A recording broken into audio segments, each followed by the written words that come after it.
你以為 Senior 同 Junior 分別就係年資或者打字速度？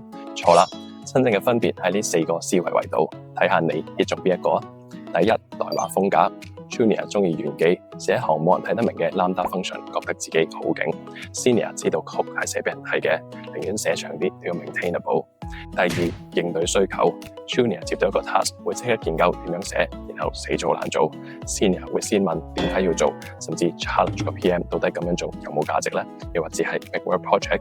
第三，debug 功力。Junior 遇到 error 會第一時間 copy 去 ChatGPT 做人肉傳聲筒。Senior 會冷靜睇 log 追蹤 root cause，唔會容許同一個 bug 出現第二次。